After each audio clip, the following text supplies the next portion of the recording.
بسم الله الرحمن الرحيم اللهم صل على لله كما هو أهله، والصلاة والسلام على سيد المرسلين وخاتم النبيين بالقاسم محمد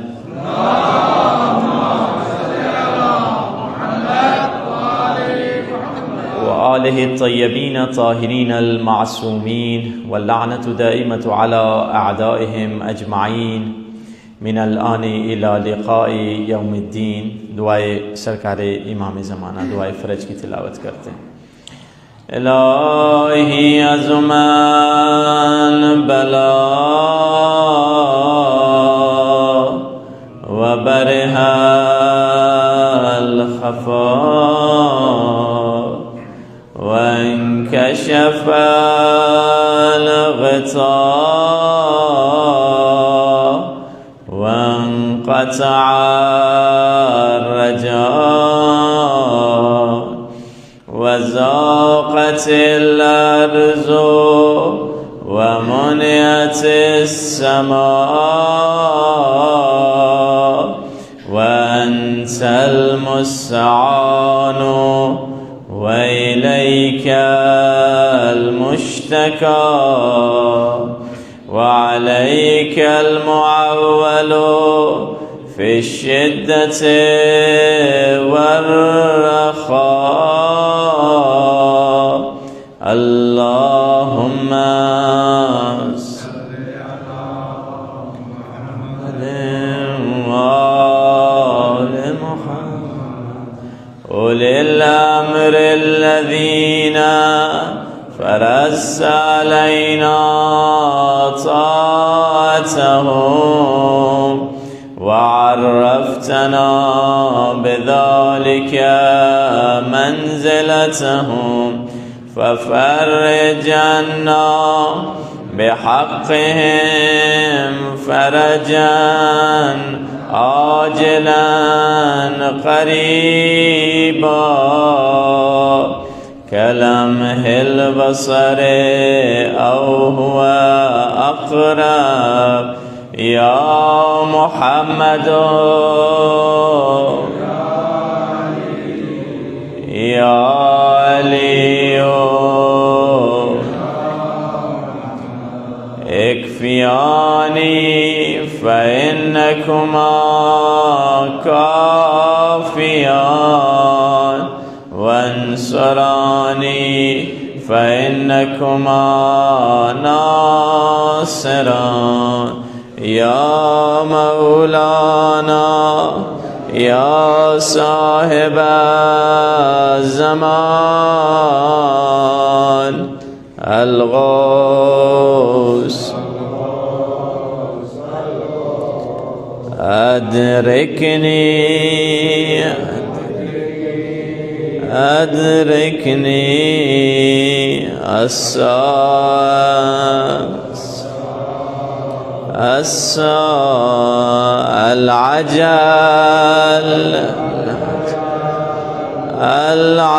العجل بحق محمد وآله الطاهرين صلوات۔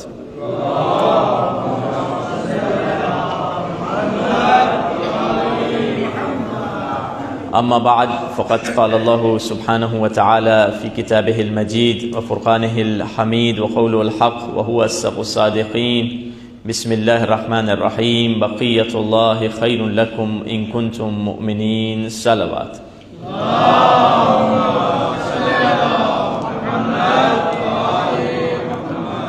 سب سے پہلے تو اس پرمسرت دن کی مناسبت سے بارہویں سرکار امام دوران کو اور اسی طرح جو بزرگ علماء اور مجتہدین ہیں ان کی خدمت میں، اور اس کے بعد حاضرین مومنین اور مومنات کی خدمت میں عید مبارک پیش کرتے ہیں۔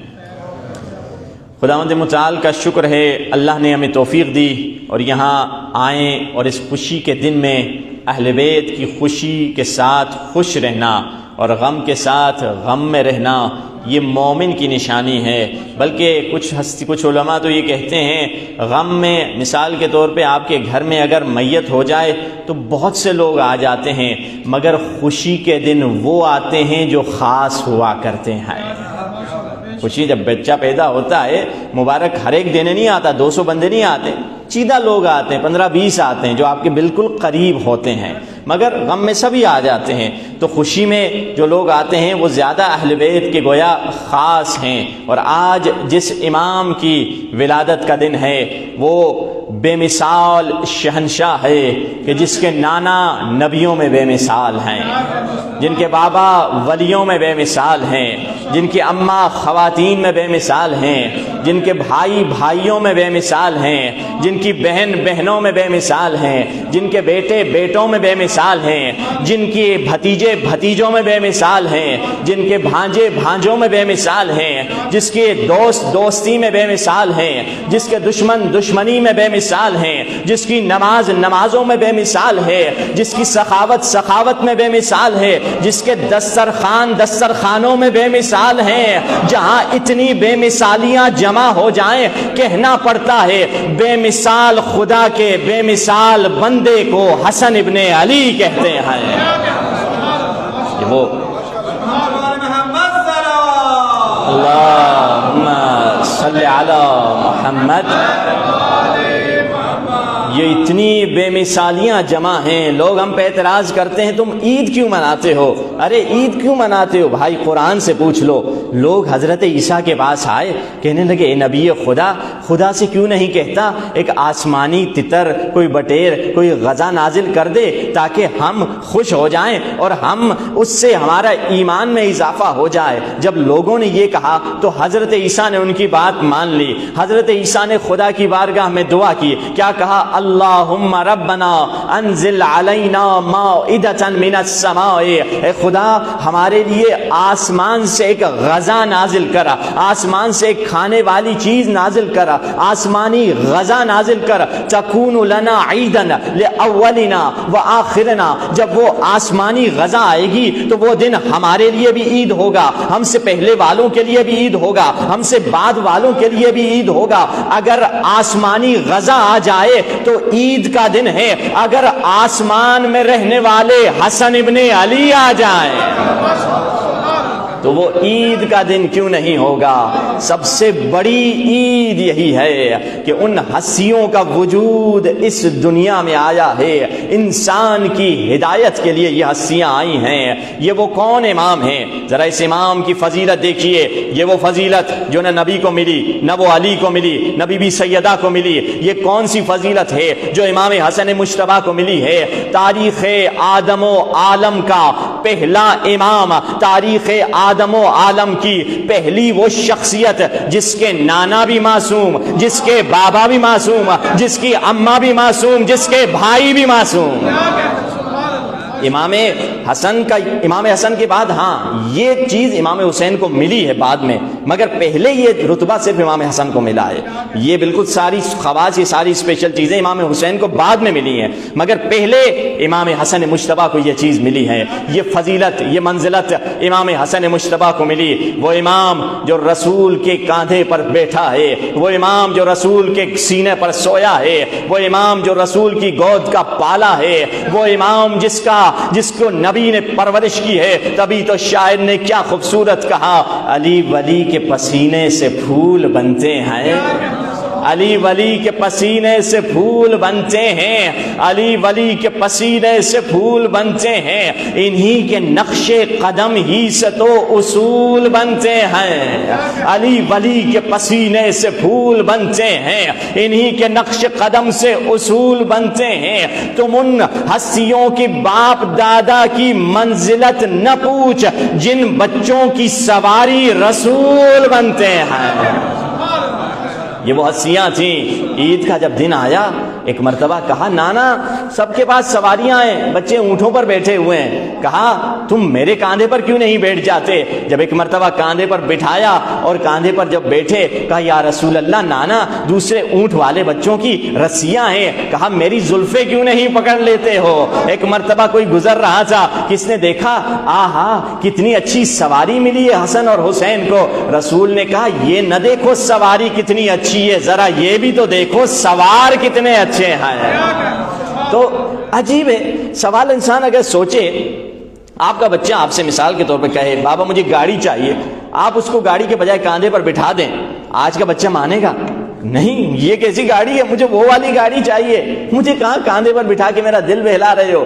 امام حسن مجتبی امام حسین سے پوچھیں گے یہ وہ تو سواری نہیں تھی، آپ کیوں خاموش ہو گئے؟ نانا نے کاندھے پر بٹھا دیا، آپ بھی چپ چاپ چلے گئے، آپ خاموش کیوں ہو گئے؟ امام جواب دیں گے امام حسن مجتبی تم نے اصل میں ہمارے اشارے کو سمجھا نہیں ہے، ہم عام بچوں جیسے نہیں ہیں، ہمارا لباس جنت سے آیا ہے تو سواری بھی ویسی ہی ہونی چاہیے، تو سواری بھی وہی ملی جو جنت کی سواری تھی۔ اللہم صلی علی محمد۔ یہ وہ ہستیاں ہیں جو مقام عصمت پہ ہیں۔ عصمت کی تعریف کیا ہے؟ معصوم کسے کہتے ہیں؟ دیکھیے انبیاء بھی معصوم ہیں، 14 معصومین بھی معصوم ہیں۔ اب فرق کیا ہے انبیاء اور 14 معصومین کی عصمت میں؟ فرق یہ دیکھیے عصمت ایک حقیقت مشککہ ہے، شاید یہ لفظ تھوڑا مشکل ہو، حقیقت مشککہ یعنی کیا؟ یعنی دیکھیے چراغ ہے، اس چھوٹے لیمپ کے چراغ کو بھی نور بولتے ہیں، اس لیمپ کے نور کو بھی نور کہا جاتا ہے اور سورج کے نور کو بھی نور کہا جاتا ہے، مگر اس کی شدت میں فرق ہے۔ اسی طرح عصمت کاملہ پہ 14 معصومین پہنچے ہوئے، مگر 14 معصومین کے علاوہ 1,24,000 انبیاء، اسی طرح حضرت ابو طالب، حضرت مولا عباس، بی بی سیدہ پاک بی بی زینب سلام اللہ علیہ، یہ بھی عصمت کے مقام پہ فائز ہیں، مگر عصمت کاملہ 14 معصومین کو حاصل ہے۔ اب اگر فرق سمجھنا چاہے دوسرے انبیاء کی عصمت میں اور 14 معصومین کی عصمت میں فرق کیا ہے؟ فرق یہ ہے کہ دوسرے انبیاء وہی کرتے ہیں جو ٹھیک ہوتا ہے، 14 معصومین جو کر دیتے ہیں وہ ٹھیک ہو جاتا ہے۔ یہ فرق ہے ان کی عصمت میں اور ان کی عصمت میں۔ اس کی مثال قرآن سے آپ کو دے دوں، قرآن میں حضرت یوسف کا ذکر ہوا، حضرت یوسف، اور یہ مقام خدا نے ایک نبی کو خاص مقام پہ نبی کی عزت بچانے کے لیے اللہ نے نبی کو دیا تھا۔ حضرت یوسف زندان میں ایک بندہ آیا، اس نے کہا اے نبی میری خواب کی تعبیر کر دیجئے، سنا ہے آپ تعبیر کرتے ہیں؟ کہا ہم کرتے ہیں۔ کہا میں نے یہ خواب دیکھا ہے، فلاں فلاں اپنا خواب بتایا، کہا تمہیں آزادی مل جائے گی اور بادشاہ کے پرسنل اسسٹنٹ بن جاؤ گے، اس کو جوس گلاس میں ڈال کے دو گے۔ یہ بہت خوش ہوا، مجھے رہائی کی خبر مل گئی۔ ایک گستاخ برابر میں بیٹھا ہوا تھا، اس نے کہا میں بھی تھوڑی کامیڈی چھوڑ دوں، مذاق چھوڑ دوں۔ اس نے ایک خواب بتلایا تو حضرت یوسف نے کہا تمہارے خواب کی تعبیر یہ ہے کہ تمہیں آزادی رہائی نہیں ملے گی بلکہ تم پہ سولی کا لٹکانے کا حکم ملے گا اور تمہیں سولی پر لٹکا دیا جائے گا اور کوے آ کر تمہارے دماغ سے کھائیں گے۔ جب اس نے یہ سنا ہنس کے اس نے کہا نبی خدا میں نے تو خواب ہی نہیں دیکھا، میں نے ویسے ہی بات کر دی، آپ نے آخر تک تعبیر بتا دی۔ حضرت یوسف نے کہا اب ہمارا اس سے کوئی تعلق نہیں کہ تم نے خواب دیکھا یا نہیں دیکھا، اب تو وہ ہو کر رہے گا جو ہم نے کہہ دیا ہے۔ عزیزان محترم، عید کی رات تھی، حسن اور حسین اماں کے پاس آتے ہیں، کہتے ہیں اماں شہر والے بچوں نے کپڑے تیار کر دیے ہیں، ہمارے عید کے کپڑے کہاں ہیں؟ سیدہ نے بس ایک جملہ کہا تمہارے کپڑے درزی کے پاس ہیں۔ خدا نے حضرت جبریل کو حکم دیا اے جبریل جا جنت کا لباس اٹھا لے اور در سیدہ پر جانا، دستک دینا، اگر کوئی پوچھے کون ہے یہ نہ کہنا کہ فرشتوں کا سردار آیا ہے، یہ نہ کہنا کہ جبریل امین آیا ہے، یہ نہ کہنا کہ بڑا فرشتہ آیا ہے، عاجزی سے کہنا کہ حسنین کا درزی آ چکا ہے۔ تو اب یہ وہ ہستیاں ہیں جن کے لیے جنت سے لباس اترا ہے۔ اچھا جنت کے لباس کا ذکر ہوا، مجھے وہ بات یاد آئی، وہ قرآن مجید میں بھی اس کا ذکر ہے کہ جب حضرت آدم سے ترک اولا ہوا، خدا نے حضرت آدم سے کہا جنت کو چھوڑ دو۔ جب حضرت آدم جا رہے تھے، عیسائیت میں تو الگ تصور ہے، بائبل کا کچھ الگ تصور دیا جاتا ہے کہ حضرت عیسیٰ برہنہ آئے، بے لباس آئے وغیرہ، مگر اسلام نے کہا نہیں یہ صحیح نہیں ہے۔ اسلام نے کہا کہ جب حضرت آدم جنت سے جا رہے تھے خدا کی آواز آئی کہ آدم جنت سے جا رہے ہو، ایسے کر لو جنت کا لباس اتار لے اور دنیا کا لباس پہن لے۔ اب میرا سوال یہ ہے کہ حضرت آدم کو لباس اتروانے کی ضرورت کیا ہے؟ مثال کے طور پہ میں ایک ادھر آیا ہوں، میرا کوئی جبہ میلہ ہو گیا باہر کے، میں نے کسی دوست سے مثال شہباز بھائی سے کہہ دیا کہ بھائی مجھے کوئی جبہ چاہیے، انہوں نے کرتا لا کے دے دیا۔ کسی دن خدا نخواستہ ہماری ناراضگی ہو گئی اور شہباز بھائی نے بیچ مجمع میں مجھے کھڑے ہو کے کہہ دیا مولوی صاحب میرا کرتا اتار کے دے دیجئے۔ لوگ کہیں گے یار خدا را کرتا پہن کے چلے جاتے تو کیا ہوتا، ناراضگی اپنی جگہ پہ، کرتا کیوں اتروا رہے ہو بیچارے سے؟ تمہارے کرتے سے نہ وہ امیر ہو جائیں گے نہ تم غریب ہو جاؤ گے، کیا وجہ ہے؟ لڑائی ہو گئی، جھگڑا ہو گیا، ناراضگی ہو گئی، کرتا کیوں اتروا رہے ہو؟ میں خدا سے ایک عاجزانہ سوال کروں گا، خدایا تیری اتنی بڑی جنت تھی، اتنی بڑی جنت جس کی کوئی حد نہیں ہے، جنت کی اگر سائز دیکھنی ہے کہتے ہیں ایک مومن 100 سال کے لیے جنت پہ پرواز کر رہا ہوگا، 100 سال کے لیے فرشتے کے ساتھ پرواز کر رہا ہوگا۔ فرشتے سے پوچھے گا یہ جنت کتنی بچی ہے؟ فرشتہ کہے گا ابھی تو 10% بھی ختم نہیں ہوئے، تمہاری جنت کا 10واں حصہ بھی نہیں ہوا ہے۔ اور فرشتہ کہے گا جاننا چاہتے ہو یہ جنت کس عمل کے نتیجے میں بنی ہے؟ کہا نہیں تم بتاؤ، یہ جنت جس کا 100 سال کے بعد 10% بھی ختم نہیں ہوا یہ کس عمل کے نتیجے میں بنی ہے؟ کہا اس دن تم نے ایک علی کے چاہنے والے کو مسکرا کے دیکھا تھا، یہ اسی عمل کا نتیجہ ہے۔ یہ صرف ایک مسکراہٹ، عبادت نماز روزہ تو ہٹائیے، زیارت بعد میں آئے گی، یہ ایک مسکراہٹ کا نتیجہ ہے جو ختم نہیں ہو رہے۔ اب خدا سے کہوں گا خدایا اتنی بڑی جنت، آدم نبی سے کپڑے کیوں چینج کروا دیے کہ ادھر کا کرتا اتار ادھر کا پہن؟ خدا کی آواز آئے گی ہم آدم کی خاطر قانون جنت کو نہیں بدلیں گے۔ خدایا قانون جنت کیا ہے؟ قانون جنت یہ ہے یہاں کی چیز وہاں نہیں جائے گی اور وہاں کی چیز یہاں نہیں آئے گی۔ اب میرا تیسرا سوال خدا سے ہوگا تو خدایا اگر قانون جنت بدلا نہیں جاتا تو جبریل امین جنت کا لباس لے کر در سیدہ پہ کیسے آ گئے تھے؟ تو یہاں تسلیم کرنا پڑے گا، دو ہی وجوہات سمجھ میں آتی ہیں، یا تو خدا نے پنجتن کی خاطر قانون جنت کو بدل دیا تھا، یا تو جہاں اہل بیت رہتے ہیں وہ جگہ جنت ہوتی ہے۔ حقیقت جہاں صلی تبھی تو ہم کہتے ہیں فرشتے عرش کے ہوں یا باغ جنا والے، فرشتے عرش، توجہ تو ہے نا ایزان محترم، فرشتے عرش کے ہوں یا باغ جنا والے، یہاں والوں سے کیا نظریں ملائیں گے وہاں والے؟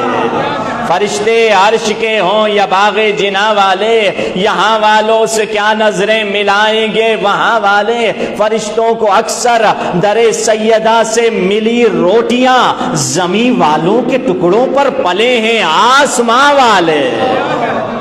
یہ بہت سیاں ہیں جن کے اللہ اکبر یا رسول اللہ یا زندہ باد اللہم صلی علی۔ تو اب یہ وہ ہستیاں ہیں جن کی فضائل کی کوئی حد نہیں ہے، جن کی فضائل کی کوئی انتہا نہیں ہے۔ یقین جانیے اگر معرفت اہل بیت کسی کو مل جائے تو وہ اس سے بڑھ کر کوئی خزانہ نہیں آئے۔ تو بہجت کہتے ہیں جتنی اہل بیت کی معرفت بڑھتی چلی جائے گی اتنی خدا اور توحید کی معرفت بھی بڑھتی چلی جائے گی۔ یہ کوئی ڈسکنیکٹڈ نہیں ہے، یہ کنیکٹڈ ہیں، یہ ایک ہی ہیں، یہ اسی طول میں ہیں جیسے کل آپ نے سنا ہے۔ یہ وہ ہستیاں جو اولیاء خدا یعنی خدا کے دوست ہیں۔ آپ نے کل مختلف وہ نسخے اہل بیت کے بتلائے ہوئے سنے۔ اس سے پہلے کہ میں آگے بڑھوں، اگرچہ کل کا کوئی سوال آپ کی خدمت میں نہیں دیا تھا، آج ہی ایک سوال پوچھ لیتے ہیں۔ آج جس امام کی ولادت ہے اس امام کے کتنے بچے تھے؟ اور کم از کم ان کے 3 میں سے امام حسن مجتبیٰ کے 3 بیٹوں کے اگر کوئی نام بتلا دے اس کا گفٹ یہاں محفوظ ہے۔ میں چیک بھی کر لوں کہ لایا ہوں، جی محفوظ ہے، جی ہاں بسم اللہ۔ کون بتلا سکتا ہے؟ امام کے 2 سوال سمپل ہے، امام حسن مجتبیٰ کے کتنے بیٹے ہیں اور ان میں سے 3 ہی کم از کم نام بتلا دیں۔ ویسے امام مجتبیٰ کی ایک غربت بھی یہی ہے کہ مولا کی معرفت بہت کم ہوتی ہے، مگر انشاءاللہ کوئی نہ کوئی نکل آئے گا ابھی۔ ایک ہاتھ اٹھائے، 3 بیٹوں کے نام بتلانے ہیں انشاءاللہ۔ جی بتلائیے، کھڑے ہو کے بتلائیے۔ علیکم جی۔ ایک کا نام ابو بکر تھا اور ایک کا نام عبداللہ۔ دو تو آپ نے صحیح بتلائے، ایک تھوڑا مسٹیک گڑبڑ ہوئی ہے. عبداللہ، اب چلیے آپ دونوں کو میں گفٹ دینے کی زحمت دوں گا، آپ دونوں آ جائیے، کیونکہ ایک دوسرے کو مدد کر کے ان دونوں کی سلامتی کے لیے ایک صلوات پڑھیے محمد وعلی محمد صلی علی محمد وعلی محمد وعجل فرجہم. بسم اللہ. محمد وعلی محمد صلوات.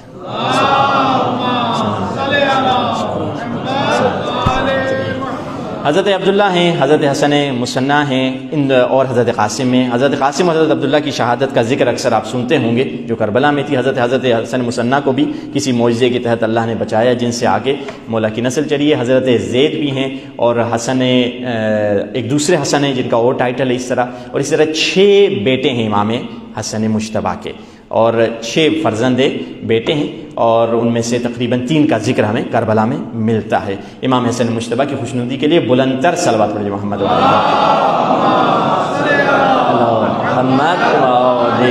محمد.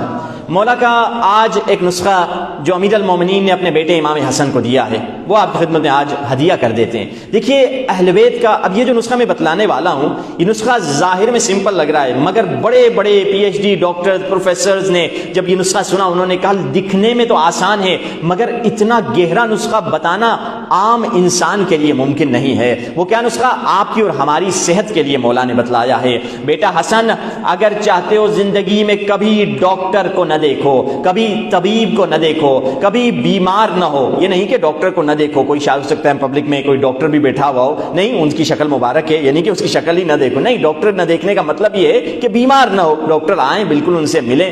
اور ایک ڈاکٹر ہمارے دوست بھی تھے، وہ بھی نظر نہیں آ رہے، پتہ نہیں شاید اگلے دنوں میں آئیں گے. تو بہر کے مولا فرماتے ہیں اگر کبھی مریض نہ ہونے کا نسخہ چاہیے، اس پر عمل کرو. دیکھیے اہل بیت کے، اس سے پہلے کہ میں نسخہ بتاؤں، ایک پوائنٹ آپ کو اہل بیت کے جملات کے بارے میں بتاؤں.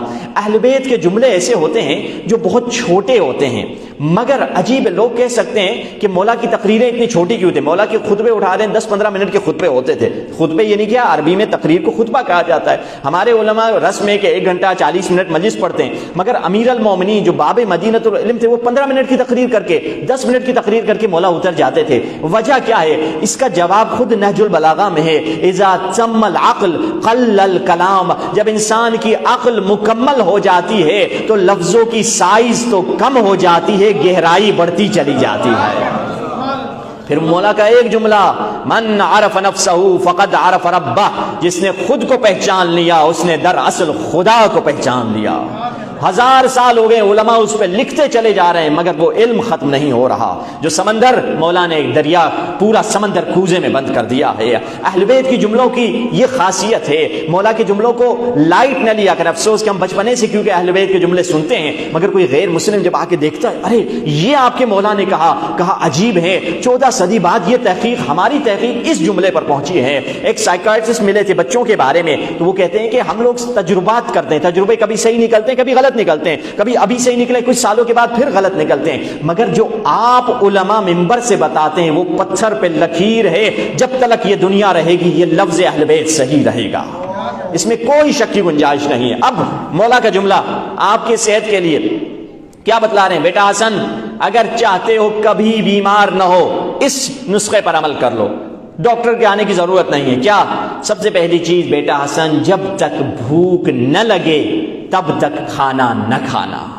قبلہ ہم تو پہلے میں ہی آؤٹ ہو گئے، ہم تو رمضان نے تو ہمیں روکا ہوا ہے، رسی اللہ کی ہے، ورنہ تو ہم پورا دن وہ انگریزی کیا بولتے ہیں، گریزنگ کرتے رہتے ہیں نا، انگریزی میں کہتے ہیں گریزنگ کرتے ہیں، جس کو اردو میں کہیں تو چرتے رہتے ہیں ہم لوگ. تھوڑا کھا لیا پھر تھوڑا پی لیا، تھوڑا کھا لیا تھوڑا پی لیا، پورا دن ہمارا سلسلہ چلتا رہتا ہے. پہلے میں ہی آؤٹ ہو گئے، پھر بلکہ اسی لیے تو بیماریاں اتنی زیادہ ہیں. مولا کہہ رہے ہیں جب تک اچھی شدید بھوک نہ لگے، اس چیز پر کم از کم رمضان میں عمل کیا جاتا ہے. مگر پھر آگے رمضان میں جب ہم جاگ رہے ہوتے ہیں اس کی پوری کسر نکال دیتے ہیں. یعنی جو رمضان کا مقصد تھا کم کھانے کا، ہم پورے رات جو آرام سے کھاتے ہیں کئی پورشن میں، تو وہ پورا رمضان کو بھی تھوڑا بہت بگاڑ دیتے ہیں. کچھ لوگوں کا تو کہتے ہیں رمضان میں ویٹ بڑھ جاتا ہے، یہ میں لاجک مجھے سمجھ نہیں آتی کیسے بڑھتا ہے، بھر کے بتاتے ہیں لوگ، ہم کہتے ہیں اچھا ماشاءاللہ.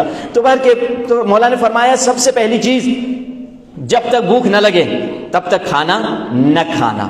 اور دوسری چیز مولا نے کیا فرمائی، جب ابھی کھانا کھا رہے ہو پیٹ میں جگہ باقی ہے، کھانا کھانا روک دو.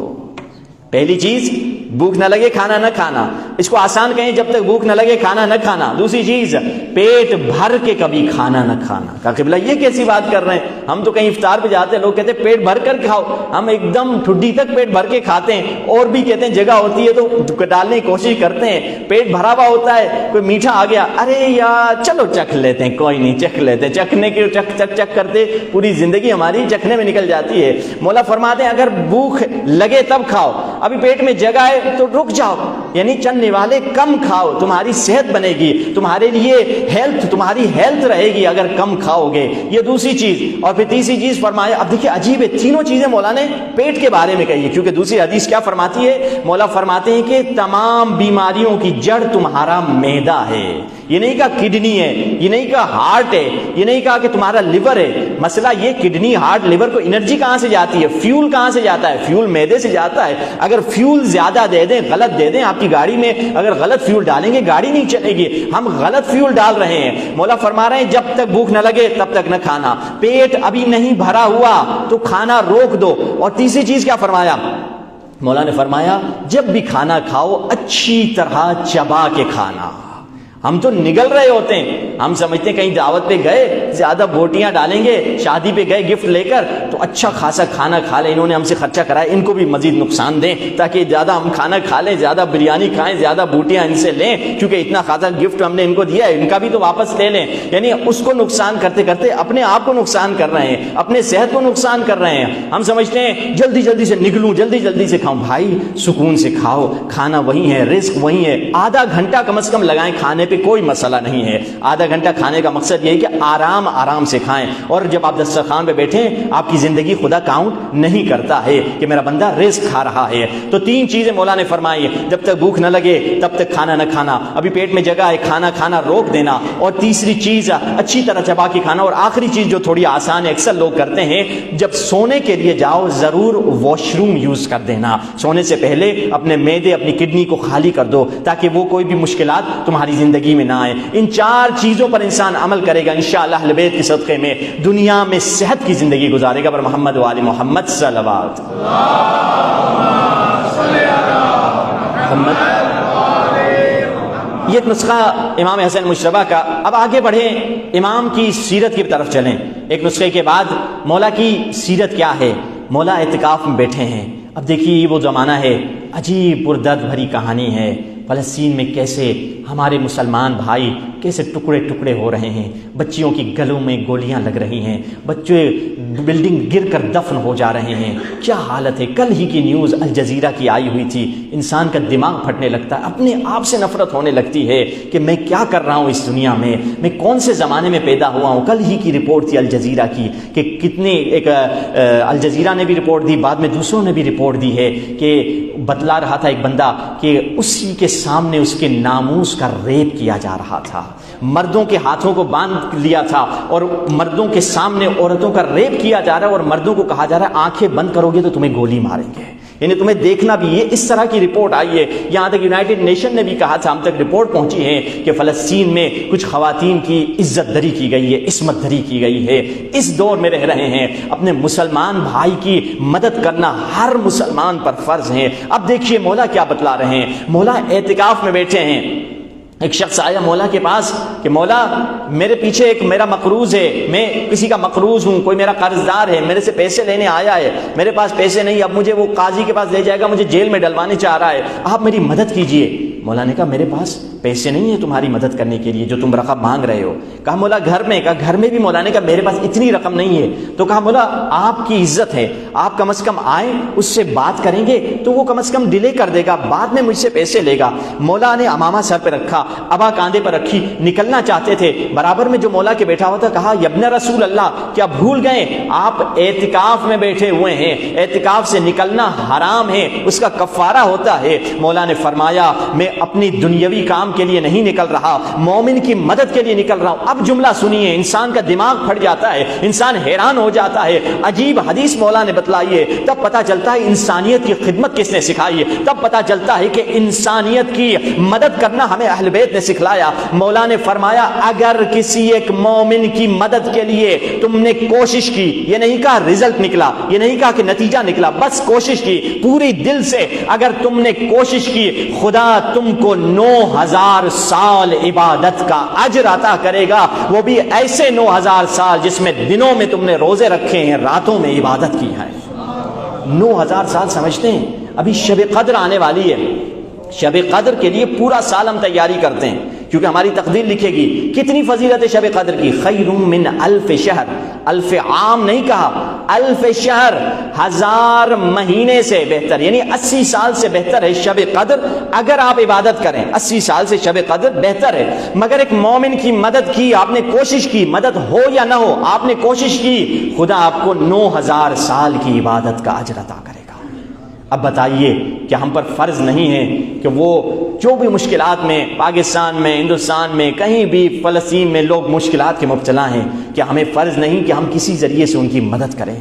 ہمارے لیے مسلمان ہونا، مسلمان کہنا تب ہم پر جائز ہے جب ہم کسی اپنے مسلمان بھائی کی مدد کریں.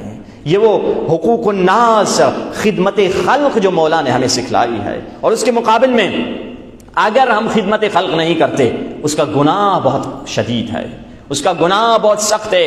کبھی کبھار ہماری ایک مسکراہٹ، کبھی کبھار ہمارا ایک سر ہلانا ہم کو جہنم لے کر جائے گا. کبھی ہمارا ایک شولڈر ہلانا، جیسے مجھے نہیں معلوم، یہ ہمیں جہنم لے کر جائے گا. کبھی کبھار ہمارے اشارے، کیوں فرمایا یا من یعلم خائنۃ الاعین وما تخفی الصدور. جب رسول اللہ باتیں کرتے تھے تو لوگ اپنی آنکھوں سے اشارہ کرتے تھے. آیت نازل ہوئی خدا تمہارے دلوں کے راز اور آنکھوں کی خیانت کو جانتا ہے. یہ آنکھوں کی خیانت، ایک اشارہ کیا. میرزا شیرازی کا زمانہ ہے، 3 تاجر تھے ایران سے حج پہ جا رہے تھے. میرزا شیرازی وہی ہے جو سامرہ میں رہتے ہیں جنہوں نے تمباکو کا فتویٰ دیا تھا. ان کے پاس کہتے ہیں یہ لوگوں کا گزر عراق سے ہوا، زیارت کی اور اب آگے مکہ مدینہ جانے چاہ رہے تھے حج پر. ان تاجروں کا اتنا سارا پیسہ ہے، کچھ لوگوں کی امانتیں ہیں، کچھ ہمارے پیسے ہیں اور اچھا خاصی دولت ہے، اس کو کہاں لے کر جائیں؟ کہا جاتے پوچھتے ہیں اس زمانے کے مرجع عالی، اس زمانے کے امام خمینی تھے سمجھے، اس زمانے کے رہبر تھے، اس زمانے کے آغا سیستانی تھے سمجھے، آغا میرزا شیرازی اس زمانے کے ولی فقیہ تھے. ان سے انہوں نے کہا کہ گئے، ان سے پوچھا کہ اتنی خاصی دولت ہے ہمارے پاس، ہم کیا کریں؟ انہوں نے کہا یہ دولت اگر چاہتے ہو، ہمارا ایک بندہ ہے جس کو ہم مشہور ہے محمد امین کے نام سے، اس کا نام محمد ہے، ہمارا رائٹ ہینڈ ہے، ہمارا سیکرٹری ہے اور اتنا امین ہے، نجف میں رہتا ہے اور اتنا امین ہے، اتنا ٹرسٹ وردی ہے، اتنا اعتباری بندہ ہے کہ لوگ اس کو امین بولتے ہیں اور محمد امین حضور پاک کا ہم نام ہے. کہ اس کو آپ دے دیں، وہ آپ واپس آئیں گے، سال کے بعد آئیں، 2 سال کے بعد آئیں، 5 سال، وہ دے دے گا آپ کو. انہوں نے 3 تاجروں نے اپنے پیسے اس کو دے دیے اور چلے گئے. مرجع اعلیٰ نے کہا ہے ضرور وہ پیسے چوری تو کر ہی نہیں سکتا. اور جب واپس آئے تو ایک مرتبہ لوگوں سے پوچھا محمد امین کہاں ہیں؟ انہوں نے کہا وہ تو گزر گئے، مر گئے. ارے سارے ہمارے پیسے کا مومن بندہ ہے، ضرور لکھا ہوگا. اس کے بیٹے کے پاس گئے، دروازہ کھٹکھٹایا، آپ کے والد صاحب نے ہمارے بارے میں لکھا ہے. کہا ہاں بالکل لکھا ہوگا، میں چیک کرتا ہوں. ڈائری کھولی، اس کا نام پوچھا، ہاں بالکل پہلے تاجر کے پیسے دے دیے، دوسرے تاجر کے پیسے دے دیے، مگر تیسرے تاجر کے بارے میں کچھ نہیں لکھا ہوا تھا. کہا معاف کیجیے گا، ہمارے والد صاحب نے آپ کے بارے میں کچھ نہیں لکھا. اگر ہم چور ہوتے تو وہ پہلے 2 کے بھی چوری کر دیتے. ہمارے والد صاحب نے کچھ نہیں لکھا ہے، تبھی تو ہم کہہ رہے نہیں. جبکہ اس بندے کے پاس جو تیسرا تاجر تھا، تاجر کے جو پیسے تھے وہ پوری امانت تھی، کہیں جا کر اسے زری پہ لگانی تھی، امام رضا کے زری پہ لگانا تھا. اور وہ پیسے 1-2 روپے نہیں تھے، وہ خربوں میں اربوں میں پیسے تھے. کہا میں تو پوری زندگی کام کروں اتنے پیسے نہیں کما سکوں گا، اب میں کیا کروں؟ کہا کہ چلتے ہیں خود مرجع اعلیٰ آغا شیرازی کے پاس چلتے ہیں، شیرازی بزرگ کے پاس چلتے ہیں، میرزا شیرازی کے پاس، وہ ہمیں رستہ بتا دیں گے. ان کے پاس گئے. کہا قبلہ نہ بیٹا بتا رہا ہے نہ لوگ بتا رہے ہیں، میں تو رل گیا، میں تو روڈ پہ آ گیا، پریشان ہو گیا، قبلہ میں کیا کروں؟ کہا دیکھو ہمارے محمد امین برے بندے نہیں تھے، وہ کبھی چوری نہیں کرتے. آپ کو ایک نسخہ دیتا ہوں، چونکہ حدیث میں جو لوگ مومن ہوتے ہیں وہ وادی السلام چلے جاتے ہیں، جو برے ہوتے ہیں وہ وادی البرہوت یمن میں چلے جاتے ہیں. وادی برہوت یمن میں ہے، وادی السلام نجف میں. آغا مرزا شیرازی کہتے ہیں کیونکہ یہ بندہ نیک تھا، یہ ضرور وادی السلام میں اس کی روح ہوگی، برزخ تک، قیامت تک یہ وادی السلام میں ہوگا. کہ اچھا یہ عمل کرو جا کے وہاں پہ، اور اس کی روح آئے گی، اس سے روح سے پوچھ لو کہ میرا سامان تم نے کہاں رکھا ہے. یہ جاتا ہے وہاں پہ وادی السلام میں، نجف کے برابر میں جو بڑا قبرستان ہے، اللہ آپ سب کو نجف اور کربلا کی زیارت نصیب فرمائے. تو اب یہ جا کے وہاں پہ جا کے عمل کرتا ہے. رات کو ایک مرتبہ ایک فرشتہ ظاہر ہوتا ہے، فرشتے سے کہتا ہے محمد امین سے مجھے بات کرنی ہے. تو آج کی زبان میں کہوں، فرشتے نے ٹک ٹک کر کے فیڈ کیا کمپیوٹر میں کہ محمد امین نامی کو بندہ تو مل ہی نہیں رہا ہے تمہارے پاس، تم کہہ رہے ہو محمد امین ہے، تو محمد امین نہیں ہے۔ کہا نہیں، وہ ادھر ہی دفن ہے، مجھے بھیجا بھی اسی لیے گیا ہے۔ کہا آئی ایم سوری، یہاں پہ محمد امین نامی بندہ ہے ہی نہیں۔ کمال ہے۔ پھر سے آیا آغا مرزا شیرازی کے پاس، قبلہ آپ نے بھیجا تھا کہ محمد امین کے پاس جاؤ، وہ تو کہہ رہے ہیں وادی السلام میں ہے ہی نہیں۔ جیسے مرزا شیرازی نے یہ سنا، ان کے چہرے کا رنگ بدل گیا۔ کہا اگر وہ ادھر نہیں ہے تو وہ وادی البرہوت یمن میں گیا ہوگا، مگر وہ تو نیک بندہ تھا، اس سے لوگوں نے ایک بری چیز، ایک چونٹی تک اس نے نقصان نہیں پہنچایا تھا کسی کو، کیسے ہو سکتا ہے وہ وادی برہوت میں چلا جائے؟ کہا باہر کیف، میں تمہیں اس کا بھی رستہ دیتا ہوں، یہ عمل جاؤ یمن میں، کیونکہ پیسے 1-2 روپے کی بات نہیں تھی، اربوں کی بات تھی، بیچارہ یمن اٹھ کر گیا اور وہاں پہ جا کے وادی برہوت میں یہ عمل کیا۔ اب کہنے لگا، چیخنے چلانے کی آوازیں آنے لگی، کوئی کہہ رہا ہے میں جل رہا ہوں، کوئی کہہ رہا ہے میری ہڈیاں ٹوٹ رہی ہیں۔ اس موقع پر فرشتے نے مجھ سے پوچھا کہ کس سے کام ہے؟ میں نے کہا محمد امین سے کام ہے۔ اس وقت ایک جلتا ہوا کوئلہ، گویا جلا ہوا انسان گھسیٹ گھسیٹ کے میرے پاس لے کر آئے، جس کی ہڈیاں ٹوٹی ہوئی ہیں، آنکھیں نکلی ہوئی ہیں، اور میں پریشان ہو گیا ایسی بھیانک شکل دیکھ کر۔ میں نے کہا آپ کون ہیں؟ کہا میں ہوں محمد امین۔ کہا یہ حالت آپ کی؟ کہا کیا کام ہے؟ وقت نہیں ہے۔ کہا وہ میرا سامان آپ نے کہاں رکھا ہے؟ وہ پیسے، وہ تجوری، وہ سونے جواہرات۔ کہا فلاں درخت کے قریب میں نے ایک جگڑا کھودا ہے، اس کے نیچے وہ پیسہ چھپا دیا ہے۔ کہا فوراً فرشتے اس کو گھسیٹ کر لے کر جا رہے تھے۔ میں نے جاتے جاتے پوچھا آپ تو نیک بندے تھے، پورا نجف آپ کی نیکی کی گواہی دے رہا ہے، مگر آپ کو کیا ہوا؟ اس نے بس ایک جملہ کا، مزید اس کے پاس ٹائم نہیں تھا کیونکہ فرشتے جلدی لے کر چلے گئے۔ اس نے کہا خدا بچائے نجف کے قصائیوں سے، امان ہو نجف کے قصائیوں سے۔ کہا بس یہ کہا؟ اللہ جانے۔ واپس آئے، ادھر جگہ کھودی، پیسے مل گئے، خدا کا شکر ادا کیا۔ اب آغا مرزا شیرازی کے پاس گئے، آغا مرزا شیرازی سے کہا قبلہ پیسے تو مل گئے، مگر آپ کے جو بہت معتمد شخص تھا وہ تو بہت بری جہنم میں تھا، اور جب میں نے اس سے وجہ پوچھی اس نے وجہ نہ بتا سکا کیونکہ ٹائم نہیں تھا، اس نے بس یہ کہا اللہ بچائے نجف کے قصائیوں سے۔ اب آغا مرزا شیرازی کہنے لگے بندہ نیک تھا، مجھے تحقیق کرنی ہوگی۔ نجف کے اب کون سے قصائی؟ نجف میں 20 30 50 قصائی ہوں گے۔ کہا سارے قصائیوں کو بلاؤ کہ آج تمہاری میٹنگ ہے، مرزا شیرازی تم سے ملنا چاہتے ہیں۔ بالکل ایسے ہی جیسے کہا جائے قصائیوں سے آج تم سب سے آیت اللہ خامنہ ہی ملنے چاہتے ہیں، سارے قصائی دوڑتے ہوئے جائیں گے، رہبر ہم سے ملنے چاہ رہے ہیں، تو سارے قصائی جمع ہو گئے۔ اب آغا مرزا شیرازی نے ڈیٹیکٹ کرنا تھا کہ ان قصائیوں میں سے کون سا وہ قصائی ہے جس کا محمد امین کے ساتھ کوئی جھگڑا تھا، جس کی وجہ سے وہ جہنم میں۔ اب وہ دروازے پر کھڑے ہو گئے، سب سے ملتے، السلام علیکم۔ وعلیکم السلام، کیسے ہیں؟ ٹھیک ہے۔ آپ جانتے ہیں ہمارے معتمد محمد امین کو؟ جی قبلہ کیوں نہیں جانتے ہیں، ان کے ہم دوست ہیں۔ جی چلے گئے۔ دوسرا آیا، السلام علیکم، کیا حال ہے؟ آپ جانتے ہیں محمد امین کو؟ جی قبلہ بہت اچھے نظام ہو، خدا حافظ۔ ایک ایک کر کے آئے، ایک بندہ آیا، ان سے پوچھا آپ جانتے ہیں محمد امین کو؟ جیسے اس نے محمد امین کا نام سنا اس کی شکل بگڑ گئی، منہ اتر گیا۔ قبلہ وہ، قبلہ معاف کیجیے گا وہ تھا تو آپ کا بندہ، مگر بندہ ٹھیک نہیں تھا، یہ کہہ کے وہ بندہ چلا گیا۔ آئے مرزا شیرازی سمجھ گئے کلو مل گیا، بندہ یہی ہے جس کا محمد امین سے کوئی جھگڑا ہے، کیا معاملہ ہوا ہے اب بعد میں معلوم ہوگا۔ بہرکہ دعوت ہوئی، کھانا وانا کھلایا سب کو۔ اب دعوت جب ختم ہونے والی تھی ان سے بلایا مرزا شیرازی نے، بھائی کیا وجہ ہے، تم نے کیا محمد امین سے کیا جھگڑا ہے، اس نے کون سی تمہاری ملکیت کھائی ہے، تمہارا کوئی جائیداد کا؟ کچھ نہیں۔ کہا قبلہ میں کسائی ہوں، میرا ایک بزنس تھا، میرا ایک کسٹمر تھا جو کویت، یہیں سے کویت سے آتا تھا اور مجھ سے بکریاں لے کر جاتا تھا۔ کبھی ہم کویت جاتے تھے، اس کے گھر میں رہتے تھے، کبھی وہ آتا تھا تو ہمارے گھر میں رہتا تھا۔ کئی سالوں سے میرا کسٹمر تھا، اس کی بیٹی جوان، میری بیٹی بھی جوان ہوئی، اس کا بیٹا بھی جوان ہو گیا۔ اس نے کہا مجھے کہ تمہاری بیٹی بھی جوان ہے، میں کویت میں رہتا ہوں، میرا بیٹا بھی جوان ہے، کیوں نہ ہم رشتہ کر لیں؟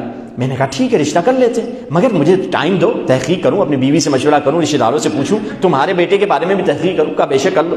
کہا 1-2 مہینے کا ہم نے ٹائم مانگا کہ اگلے دفعہ جب آئے تو میں اسے جواب دوں۔ تو میں نے تحقیق کی، اچھی فیملی تھی، مذہبی فیملی تھی، دیندار تھی، کیونکہ فرمایا جب بیٹی دینی ہے یہ نہ دیکھو دولت مند ہے، وزارت ہے، سفارت ہے، 2 چیزیں مولا نے کہا، اس کو دیکھو اور اسے بیٹی دے دو۔ کیا چیز؟ اس کی دینداری دیکھو اور اس کا اخلاق دیکھو۔ عجیب ہے، نہیں کہا خالی دینداری، کیوں کچھ دیندار ہوتے ہیں وہ بڑے بدتمیز ہوا کرتے ہیں، بدتمیز ہوگا تیری بیٹی کو ستائے گا، اس کی دینداری چیک کرو اور اس کا اخلاق ضرور چیک کرو۔ اب اخلاق چیک کرنے کے کیا طریقے ہیں وہ الگ بات ہے، کیا کریں اس کے ساتھ، اس کے اوپر چائے گرا دیں، کیا کریں، کیسے اس کا اخلاق چیک کریں، اس کے ساتھ سفر کریں، کیا کریں۔ خیر اس کے مولا نے، یہ تو خیر مذاق کے طور پہ میں نے کہا، ویسے اس کے ساتھ سفر کریں، مختلف طریقے مولا نے بتلائے ہیں کہ اس کے اخلاق کو چیک کرنا۔ کہا کہ ہم نے کہا کہ میں راضی تھا، میں نے پیغام بھجوا دیا کہ ہم راضی ہیں اپنی بیٹی کو آپ کے بیٹے کے ساتھ شادی کروانے کے لیے، آپ جب آ جائیں رشتہ لینے کے لیے آ جائیں، ہم پازیٹیو، ہمارا جواب پازیٹیو ہے۔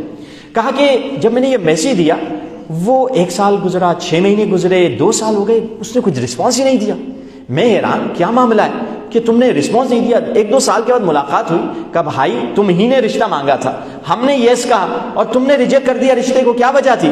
کہا چھوڑو باقی ہمارے بچے کا رشتہ ہو گیا، وہ کہیں اور شادی کر چکا ہے، چھوڑ دیں بس۔ کہا نہیں، کیا مطلب؟ ہماری بیٹی کھلوانا تھوڑی ہے، مذاق تھوڑی ہے کہ تم نے ہاں کہا کبھی نہیں کہہ رہے ہو، کچھ بتاتے بھی نہیں ہو۔ کہا دیکھو اصل میں بات یہ تھی، تم نے ٹائم مانگا ریسرچ کے لیے، ہم نے بھی ٹائم مانگا ریسرچ کے لیے۔ ہم آگے نجف میں، ہم نے پوچھا نجف میں سب سے عظیم شخص کون ہے؟ کہا مرزا شیرازی کا سب سے رائٹ ہینڈ بندہ ہے جس کا نام ہے محمد امین۔ ہم محمد امین کے پاس چلے گئے، محمد امین سے پوچھا وہ شخص کسائی کو جانتے ہیں؟ کہاں جانتے ہیں۔ اتفاقاً کچھ دن پہلے محمد امین نے اس بیچارے سے گوشت لیا تھا اور اس نے گوشت کوئی خراب دیا تھا، تو اس کو غصہ چڑھا ہوا تھا اس کا، تو اس نے پوچھا کہ وہ کیسا ہے، تو اس کو پرانا غصہ تھا، اس نے بس کہا ہمیں نہیں معلوم۔ اب دیکھیں نہیں معلوم اور ہمیں نہیں معلوم میں فرق ہے۔ ایک کہنا مجھے نہیں معلوم، آپ اپنی سے کہا نہیں ہمیں نہیں معلوم۔ کبھی کبھار میں نے کہا نا، ایک آپ کہتے ہیں نا کسی کے بارے میں وہ فلاں کیسے ہیں، رضا بھائی کیسے ہیں، مثال کے طور پر ہمارے طباطبائی بھائی کوئی کیسے ہیں، اگر میں کہوں استغفر اللہ، اب یہ استغفر اللہ غیبت ہے، یہ تعریف نہیں ہو رہی، میں تو اللہ کا ذکر کر رہا ہوں، یہ استغفر اللہ غیبت ہے۔ اب نہیں معلوم اور نہیں معلوم میں فرق ہے۔ اس نے بس یہ کہا نہیں معلوم، ٹھیک ہے، تھوڑا غصے میں جھڑک کے کہا ہمیں نہیں معلوم۔ جب کہا کہ یہ بندہ کہہ رہا ہے ہمیں نہیں معلوم، ضرور یہ فیملی میں بھی کھوٹ ہوگا، اس کی بیٹی میں بھی کھوٹ ہوگا، جو یہ اتنا بڑا آدم، اس کو پرانا غصہ تھا اپنا پرسنلی، اس کی وجہ سے اس نے ہمارا رشتہ توڑ دیا۔ ابھی تک میری بیٹی گھر میں بیٹھی ہوئی ہے۔ کہا اس وقت آیت اللہ نے اب سمجھ آیا کہ ایک نہیں معلوم کے نتیجے میں ایک جنتی جہنم کی طرف جا سکتا ہے۔ اب بتائیے، امیر المومنین نے جملہ کہا جرمہ صغیر و جرمہ کبیر، زبان کی سائز بہت چھوٹی ہے مگر اس کا جرم بہت بڑا ہے۔ یہ وہ زبان ہے جس کی وجہ سے وہ پورا اس کی زندگی تباہ ہو گئی۔ اس وقت پھر آیت اللہ مرزا شیرازی نے کہا اتنے سارے مومن بیٹھے ہوئے مجمع میں، اگر میں تمہاری طرف سے وکیل اگر مجھے دو گے، میں کہ کوئی اچھا داماد، کوئی اچھا مرد تیار ہے جو ان کی بیٹی سے شادی کرنے کو تیار ہیں، تو بہت سارے انہی کے فیلڈ والے کسائی بیٹھے ہوئے تھے، تو ایک نے کہا قبلہ میں تیار ہوں۔ تو اس کی بیٹی کی شادی جب ہو گئی، اس وقت مرزا شیرازی نے کہا اب ہمارے معتمد محمد امین کو معاف کر دو تاکہ وہ وادی برہوت سے منتقل ہو کر وادی السلام کی طرف آ جائے۔ یقین جانیے دنیا ایسی ہے جس کے بارے میں فرمایا سورہ زلزلہ میں فَمَن يَعْمَلْ مِثْقَالَ ذَرَّةٍ خَيْرًا يَرَهُ وَمَن يَعْمَلْ مِثْقَالَ ذَرَّةٍ شَرًّا يَرَهُ۔ اگر رائی کے دانے کے برابر بھی نیکی کی ہے وہ بھی تمہیں ملے گی، اگر رائی کے دانے کے برابر بھی برائی کی ہے وہ بھی تمہیں اس کا صلہ دیکھنا پڑے گا۔ خداوند متعال سے ہمیشہ سے یہ دعا رہے بار الہی لا تکلنی الی نفسی طرفۃ عین ابدا، یہ وہ دعا جو رسول اللہ سجدے میں سر رکھ کے پڑھتے تھے، کیا خدایا مجھے ایک لمحے کے لیے بھی اپنے حال کے برابر اپنے حوالے نہ کر دینا، اگر میں اپنے حوالے ہو گیا میں گمراہ ہو جاؤں گا۔ اور ان ایام میں خوشی کے دن میں مولا سے یہی مانگیں، مولا ہمیں اپنی معرفت آپ عطا کر دیں، ہمیں اپنا سلمان و ابوذر بنا دیں، ہمیں اپنا مقداد بنا دیں، ہمیں اپنا اویس قرنی بنا دیں۔ مالک ہماری اس قلیل سی عبادت و قبول فرما، ہمیں توفیق اطاعت اور عبادت عطا فرما، ہمیں گناہوں سے دور رہنے کی توفیق عطا فرما، بزرگوں کو صبر اور استقامت عطا فرما، خواتین کو حیا اور عفت عطا فرما، علماء کو زہد و نصیحت عطا فرما، سننے والوں کو عمل کرنے کی توفیق عطا فرما، بیمار کو شفاء کاملہ عطا فرما، مقروض کے قرض کو ادا فرما، بے اولاد کو نیک اولاد عطا فرما۔ بار الہ جو مومنین مومنات یہاں حوائج لے کر آئے ان کی حوائج کو مقبول فرما۔ بار الہ جو مومنین مسلمین اہل بیت کے چاہنے والے دنیا کے جس کونے میں بھی رہتے ہیں ان کی جان و مال و ناموس کی حفاظت فرما۔ فلسطین میں جو مسلمین کوششیں کر رہے ہیں انہیں کامیابی اور کامرانی، غزہ والوں کو کامیابی عطا فرما، ظالم جو ظلم کر رہے ہیں انہیں نیست و نابود فرما، زندگی میں زیارت حسین نصیب فرما، مرنے کے بعد شفاعت حسین نصیب فرما۔ بار الہ ہمیں زندگی میں اہل بیت کی خوشنودی حاصل کرنے کی توفیق عطا فرما۔ مولا ہمارے امام زمانہ گناہ کے ظہور میں تعجیل فرما، مولا کے قدموں پہ ہمیں شہادت کی سعادت عطا فرما، مولا کی خوشنودی حاصل کرنے کی ہمیں توفیق عطا فرما، مولا کی معرفت عطا فرما، مولا کی زیارت عطا فرما۔ ربنا تقبل منا انک انت السمیع العلیم۔